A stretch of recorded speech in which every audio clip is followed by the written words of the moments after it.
뭐 저희가 매일매일 업무하면서도 물론이거니와 일상에서 되게 많은 의사결정을 하게 되는데요.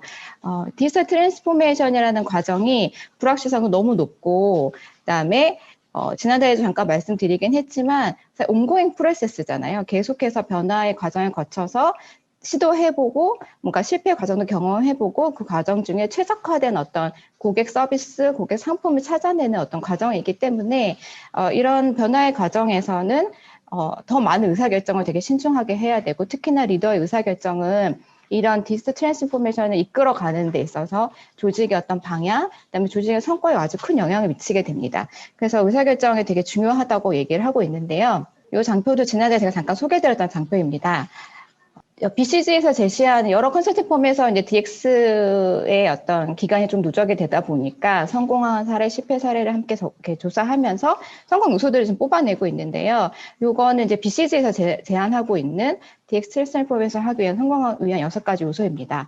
지금 보시는 것처럼 사실 6가지 요소가 여기 뭐 통합된 전략, 그 다음에 최고 경영진과 중간 관리자까지 어떤 추진 의지, 그다음 목표를 세팅한 후에 계속 모니터링 하는 거, 그다음 적재적소에 인력을 배치하는 거, 그다음에 폭넓은 시야를 해서 민첩하게 업무를 추진하는 거, 그다음에 비즈니스 중심의 기술하고 데이터 플랫폼 세팅하는 거, 사실 이런 것들이 되게 중요하고 이 중에 한 가지가 부족하더라도 사실 DX의 성공률이 떨어진다. 그래서 6가지 요소가 모두 잘 유기적으로 연결이 돼야 성공률이 높아진다고 얘기를 하고 있습니다.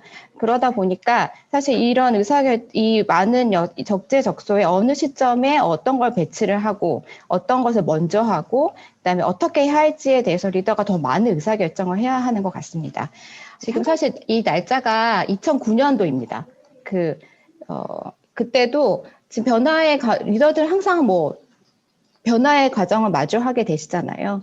속도가 좀 더 빨라졌다 뿐이지 예전에도 어떤 변화의 과정 중에 있었을 텐데, 그때도 이런 제목을 보시는 것처럼 왜 좋은 리더가 나쁜 의사결정을 할까라는 거에 대한 고민들의 기사가 있었고, 실제 여기서 하는 것도 리더가 의사결정에서 오류를 범할 수밖에 없다. 왜냐하면 그 사람이 갖고 있는 어떤 인상의 편향성이나 그 다음에 감정적인 어떤 상태로 인해서 의사결정을 잘못할 수 있게 되고 그걸 조직에 영향을 미칠 수 있다라는 사실 이런 내용이었어요. 그러면 왜 의사결정이 잘못됐고 실패할까라는 이제 폴 너트라는 오하이오 주립대 교수님의 얘기로도 리더가 어떤 이 사업상에서 그 실패하는 과정을 보면 결국은 자기 중심적인 어떤 판단, 그리고 심리적인 어떤 요인, 감정적인 상태로 인해서 의사결정에 오류를 범하게 되고 그것이 성과에 영향을 미치게 된다라고 얘기를 하고 있습니다. 그러면 비즈니스 상에서는 어떤 의사결정 오류들이 발생을 할까요? 라고 제가 아까 그런 맥킨지나 뭐 HBR이나 여러 곳에 제시하는 것들이 대동소이합니다. 그래서 아마도 이게 심리학 기반이나 뭐 여러 행동학 기반에서 정리된 거이기 때문에도 하겠지만 이전이나 지금이나 의사결정 오류가 범하는 것들의 범주가 비슷하지 않을까 싶은데요. 지금 보시는 것처럼 리더가 어떤 조금 더 신중하게 생각하고 움직여야 함에도 불구하고 본인의 어떤 과신이나 너무 과도한 낙광으로 인해서 생각하지 못하고 의사결정을 하신다거나, 또는 지금 뭐 인식평가나 편향처럼 본인이 선호하는 신념 또는 가치로 인해서 거기에 고정된 어떤 편향성 때문에 의사결정에 오류가 난다거나, 그다음에 어떤 비용에 대한, 이익에 대한 고정된 관점 때문에, 통제에 대한 어떤 관점 때문에 조금 더 전체를 보지 못하고 부분적인 어떤 의사결정으로 오류를 범한다거나, 변화의 상황 가운데서 뭔가 지금의 어떤 실패에 대한 두려움, 그다음에 현상 유지를 하고자 하는 어떤 욕구로 인해서 안정성 편향으로 의사결정을 잘못된다거나 라는 것들이 이제 제시가 되고 있는데요. 이런 상황 가운데 어쨌든 리더가 본인의 어떤 편향성을 인지하고, 그다음에 아까 지금 채팅창 올려주셨던 것처럼 그런 여러 가지 정보들 중에서 통찰력을 갖고 의사결정을 할 때 사실 이제 디지털 트랜스포메이션뿐만 아니라 다른 변화도 다 이끌어갈 수 있는데요. 지금은 이제 같은 조직에서 다른 의사결정, 다른 정보의 어떤 해석, 그다음 의사결정으로 인해서 조직의 상황이 달라진 사례를 조금 소개해 드리려고 합니다. 지금 시가총액이 거의 이제 1.9조 달러까지 지금 이제 2조가 넘어가는 지금 상황에 몇 개 안 되는 기업 중에 하나죠. 지금 제 이 그래프를 보시면 이 CEO, 현재 지금 3대 CEO가 있는데 그 1대, 2대, 3대에 따라서 사실 회사의 변화가 왔다 갔다 하는 걸 좀 보실 수가 있습니다. 지금 보시는 것처럼 2008년도에 네, 아마 많이 보실 스티브 발버란 2대 CEO고요. 자, 지금 워낙 유명하죠. 뭐 디지털 트랜스포메이션 또는 조직 혁신하면 뭐 대표적인 사례로 지금 얘기하고 있는 사티나 나델라의 3대 CEO입니다. 지금 네. 그래서 이 두 명의 CEO가 같은 조직임에도 불구하고 한 명의 CEO의 의사결정으로 인해서 여기에는 지금 되게 낮게 보이시겠지만 잠시만요. 제가 펜이 안 보여요. 네, 지금 2008년도에 이제 스티브 발버가 2대 CEO가 되고 2011년도에 사티 나델라가 CEO가 됩니다. 보시는 것은 그래프가 쭉쭉 떨어지다가 쭉 다시 먼저 올라가고 있는 걸 보실 수 있는데요. 좀 더 자세히 보시면 이렇습니다. 그 스티브 발버가 CEO가 됐던 시절은 이제 거의 마이크로소프트가 하락을 해야 하는 상황이고, 사티나 나델라가 CEO가 된 후에는 이제 완전 급상승세에서 지금 최고조를 이루고 있는데요. 사실 이 두 CEO 뒤에 많은 비하인드 스토리가 있겠지만, 의사결정의 관점에서 제가 좀 스토리를 좀 공유해 드리려고 합니다. 스티브 발머가 크게 의사결정을 했던 것들이 좀 영향을 미쳤던 것들이 있는데요. 2008년도에 이제 CEO가 됐을 시점의 상황은 PC 시장이 좀 저물고 모바일 시장에 사실 대두되고 있는 시점이긴 했습니다. 근데 사실 그 상황에서 저희의 혁신의 아이콘 애플이 등장을 하죠. 근데 그 애플을 보고 스티브 발머가 이렇게 표현을 합니다. 이게 499달러짜리가 너무 비싸고 키보드가 없다, 자판이 없다.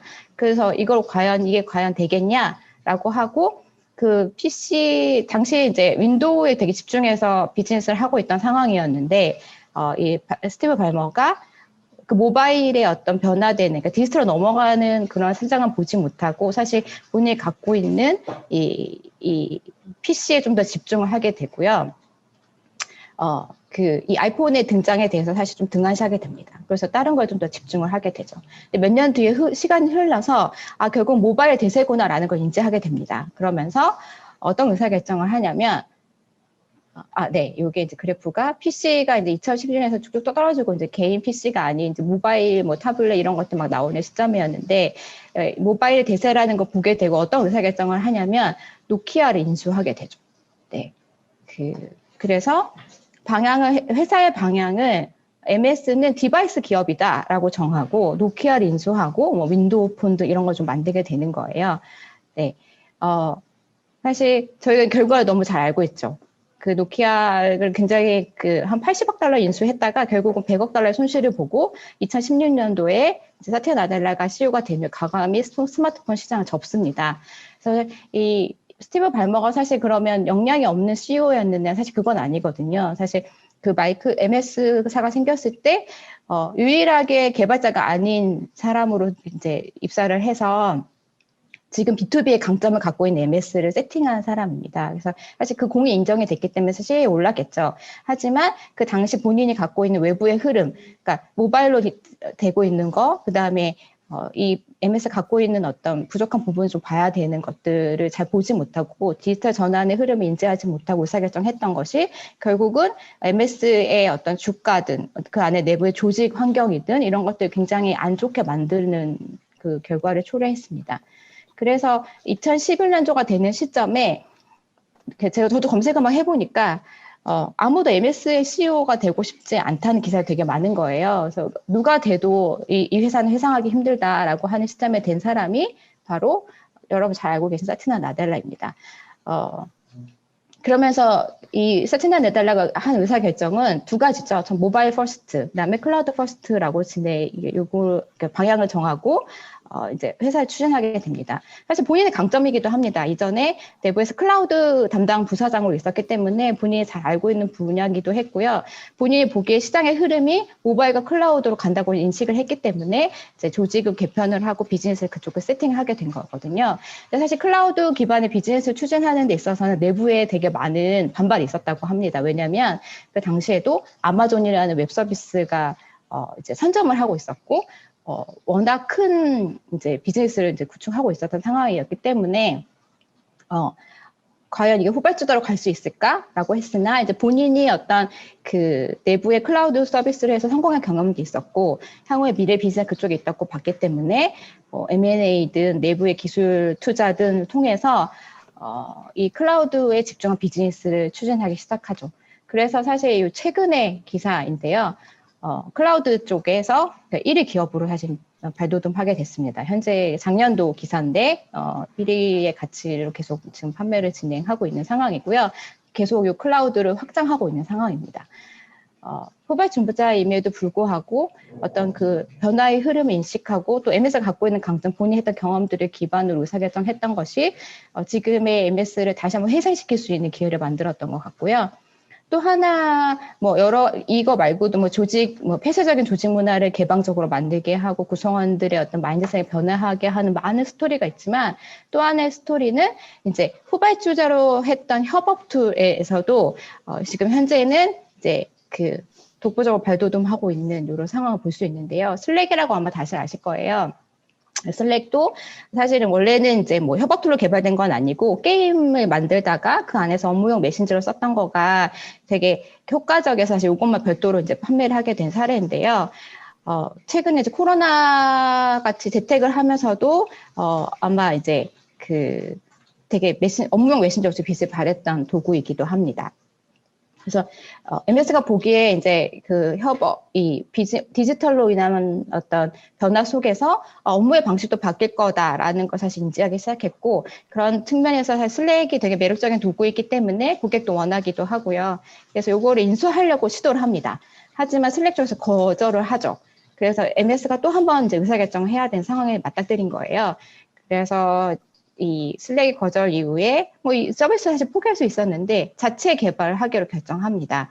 근데 이때도 사실 내부에서는 좀 회의적이었다고 해요. 워낙 후발주자기도 하고 내부에 이제 그 B2B 기반의 어떤 서비스를 하고 있었기 때문에 과연 이런 것들이 잘 될까 싶었지만, 이제 자체의 어떤 내부에 있던 서비스를 기반으로 초기에는 미지는 했지만 그 팀즈를 개발을 하게 되고요. 지금 보시는 그래프처럼 후발주자임에도 불구하고 슬랙을 앞지르게 되죠. 슬랙을 앞질러서 더 많은 유저를 확보하게 됐고, 슬랙은 이제 최근 세일즈포스라는 어떤 기업에 이제 인수가 되긴 했지만, 요 안에 과정들을 보게 되면 초반에 기술이 미진했던 것들 내부 피드백이나 기술 지원을 통해서 이제 계속 이제 시스템 업그레이드뿐만 아니라 이제 구글의 강점이 있었습니다. 그러니까 구글의 MS의 강점이 있었습니다. 그러니까 그 B2B의 강점을 갖고 있는 걸 이제 10분 활용해서 기존의 클라우드 컴퓨팅 오피스 365의 어떤 호환성을 좀 높여가지고 통합 솔루션으로서의 가치를 좀 부각시켰고요. 그 다음에 오피스에서 팀즈를 번들로 끼업합니다. 그래서 가격 공개도 높였고, 특히나 B2B가 가능했던 거는 사실 이걸 판매할 수 있는 영업 네트워크가 되게 잘 갖춰져 있었거든요. 그래서 이런 강점을 10분 이제 잘 활용을 해서, 코로나 이전에 2천만 명이었던 유저가 지금 3월에 7,500만 명, 여전히 되게 많은, 그 유저를 확보하고 있고, 작년 한 중간만 해도 저도 팀들을 썼을 때 되게 불편했었어요. 좀 안 되는 것들도 많고 안정성도 떨어지고. 근데 최근에 저희도 올 초에 다시 테스트하면서 보니까 되게 많은 어떤 기술의 그 업그레이드 있더라고요. 그래서 지금 최근에 되게 많은 기업에서도 팀즈를 쓰는 것으로 알고 있습니다. 리더의 어떤 이 DX 과정에서 의사결정에 발생할 수 있는 오류, 그 다음에 사례를 좀 소개해 드렸는데요. 마무리하면 사실 제가 드리고 싶은 키워드는 두 가지입니다. 리더들이라면 일단 변화를 계속 맞이할 수밖에 없고, 특히나 이제 DX가 불확실성이 되게 높은 지속되는 어떤 비즈니스 프로세스인데, 그 과정 중에 사실 성공 후발주자로 들어가시는 분이나 이미 또 가고 계신 분이나 사실 성공 사례도 많고 실패 사례도 되게 많다 보니까 가이드라인들 좀 많이 이제 접하시게 되는 것 같아요. 하지만 기업에 어떤 것이 좀 맞는 상황인지 인지하는 게 되게 중요한 것 같고, 그래서 단순히 그런 어떤 텍스트적인 게 아니라 우리 기업에 맞는 어떤 맥락에 맞는 어떤 방법들 선택하는 거가 되게 중요할 것 같고요. 또 하나는 리더가 아까 뭐 그 통찰력 뭐 이런 얘기도 하시긴 했지만 정보가 너무 많은 것 같습니다. 특히나 뭐 기술이 발전하면 더 많은 정보가 쌓여 있을 텐데 그 중에서 이 디지털 트랜스포메이션의 목적은 결국은 고객 서비스를 더 낮게 그러니까 디지털을 활용해서 지금의 다른 방식으로서 고객 서비스를 업그레이드 하는 거기 때문에 그런 관점에서 중요한 것들, 우리 기업이 갖고 있는 강점, 본질, 뭐 가치 이런 걸 놓치지 않는 것, 그와 동시에 외부의 변화, 내부의 자원들을 잘 인지해서 의사결정하는 것이 이 디지털 트랜스포메이션의 어떤 불확실성에서 리더가 조직을 잘 이끌어갈 수 있는 방법이지 않을까 싶습니다. 그러면 리더가 어떻게 의사결정을 잘할 수 있을까에 대해서는 네, 박정현 대표님께서 마인드 인사이트에서 전해드리도록 하겠습니다. 감사합니다.